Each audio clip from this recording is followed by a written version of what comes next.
Sheldon, what did you see as the key to solving these guys today? Well, I think we just we played a pretty good and efficient game. We had the puck a lot. The shot clock I think would show that. The game was set up for success for us here today based on our schedule in comparison to theirs. So, they had some adversity coming in. We wanted to make sure we didn't make life easy for them. Giving up the first goal, giving them a lead was not ideal, but I thought we did well after that. And a lot of really good moments in the game. Probably could have scored more even than we did. Would like to keep them, well below 3 goals tonight. But regardless, I thought it was a pretty good effort from our team.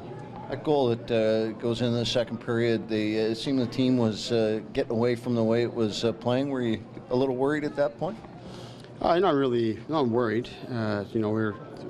It concerns you when you let a team hang around. We had a lot of chances to build our lead even bigger than it was, and they come down the ice and they get one toward the net and get a bounce and it goes in. So you're letting them hang around. That's always dangerous, and that's been a problem for us against this team in the past. So you're concerned about that, but we liked the challenge going in up to in the third period. Wanted to really limit what we were going to give them in the game, and I thought we did a good job of that for the majority of the third. We have one breakdown and it ends up in the net, and that's just an example of the type of game that it can be. But again, I liked our response after that. Didn't give them much more, and then get the fifth one. And the addition of the new guy, Conacher, your thoughts on his play? I thought he was good. Filled in real nice on that line with Gauthier and Cluden, and had some tough matchups. Played against most of their best players all night.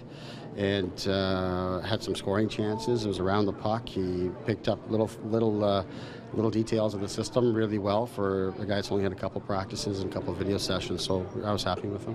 Speaking of new guys, you guys picked up Ty Stanton the other day. What do you see in him that's going to add to the team? I really don't know anything about him. We haven't even seen him on the ice here with us yet this week. So we'll get him on the ice tomorrow and get a better feel from it. I've got some reports from scouts and the staff and whatnot. But we'll get him on the ice tomorrow with our group and get him comfortable and go from there. Sheldon, how have you handled the constant flux to your roster with the call-ups, etc., with the Leafs and all that, and the injuries? You just deal with it.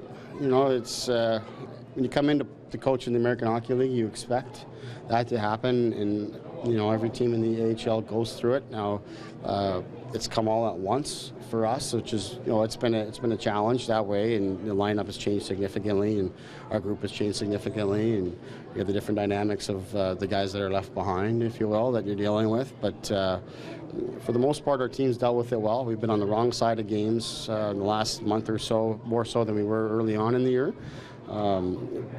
But for the most part, the effort's been good, and guys have come to work every day and keep getting better and just taking advantage of the opportunities that those call-ups create. The little downside that you had there, was that kind of a direct result of losing some of your best players, or was it maybe you guys were so far out in front you take your foot off the gas a little bit? I think it's a combination of a lot of different things. Our lineup and the makeup of our team changes significantly. You've got some of the dynamics at play of just being a long season. It's wearing on you. You're in first place. You got all that happening. You got some of the players maybe wondering maybe when their chance might come or why theirs hasn't come. You got all that at play. And then you just got the fact that we've played better teams than we did in the first part of the year. The schedule's been much more challenging for us in the last month or two than it was in the first few months. So we're dealing with all those different things, and every team goes through it. It took us a while to go through it. That's why we were where we were in the standings and where we are still. But we hopefully are over that hump here now, and we can just push on. What do you think it'll be like when you get the flood backed away, which we assume will come at some point?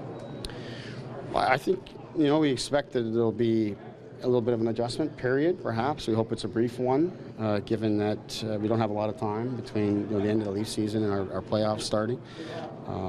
You're not sure how it's going to work out in terms of when or how they'll all come down. But that said, we've had the guys for a good chunk of the season, and a lot of them are playing together with the Leafs right now. So we think that things can come together pretty quickly, and the system and the structure and everything like that is the same. So we don't expect it to be too big of an adjustment for our guys, but it's certainly going to be something that the guys are going to have to be conscious of and come in and let things fall into place. How would you assess the Beavos and Scarrick have called up here? I would say inconsistent at this point, and I don't know if that's necessarily just since Sparksy's been up, but really all season it's been inconsistent. At times he's played extremely well. He's coming off a start last Sunday in Lake Erie was an excellent start, and probably a big reason why we end up winning the hockey game.